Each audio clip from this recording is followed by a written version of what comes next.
আমরা আওয়ামী লীগকে নিষিদ্ধ করেই ছাড়ব বলে মন্তব্য করেছেন হাসনাত আব্দুল্লাহ। আওয়ামী লীগকে নিষিদ্ধ করেই ছাড়বেন বলে মন্তব্য করেছেন বৈষম্য বিরোধী ছাত্র আন্দোলনের আহ্বায়ক হাসনাত আব্দুল্লাহ।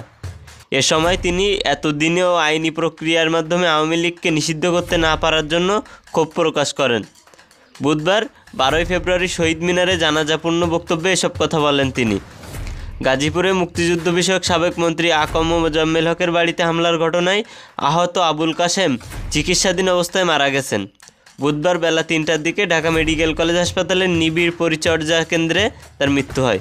আবুল কাশেমের জানাজা বুধবার রাত 9টায় কেন্দ্রীয় শহীদ মিনারে অনুষ্ঠিত হবে। জানাজার পর আওয়ামী লীগের বিচার ও নিষিদ্ধের দাবিতে কফিন মিছিল হবে শহীদ মিনার থেকেই। হাসনাত আব্দুল্লাহ বলেন, 6 মাস পরও জুলাই আন্দোলনের সৈনিককে আওয়ামী দোসরদের হাতে নিহত হতে হয়।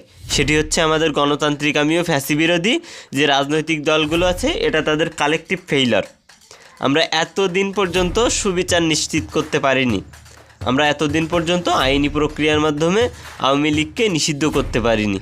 আওয়ামী অপরাধকে বৈধতা দিচ্ছে অভিযোগ তুলে তিনি বলেন, আমরা ইতিমধ্যে দেখছি চারিদিকে আওয়ামী বৈধতা উৎপাদনের যেসব ইনস্ট্রুমেন্ট রয়েছে সেগুলোর আবার অ্যাক্টিভ হয়েছে।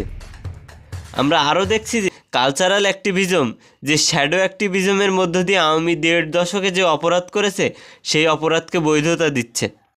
হাসনাত আব্দুল্লাহ আরও বলেন, আমরা স্পষ্ট করতে চাই, আমাদের স্বাধীনতা সার্বভৌমত্ব বিকিয়ে দিয়ে আওয়ামী লীগ তার ক্ষমতা টিকিয়ে রেখেছিল। আমরা 5 আগস্ট সেই স্বাধীনতা ও সার্বভৌমত্ব জনগণের কাছে ফিরিয়ে দিয়েছি। এ সময় তিনি হুঁশিয়ারি করে বলেন, এই ভূখণ্ডে হয় আওয়ামী লীগ থাকবে, না হয় আমরা থাকব। আমরা এবং আওয়ামী লীগ কখনোই একসঙ্গে থাকতে পারি না।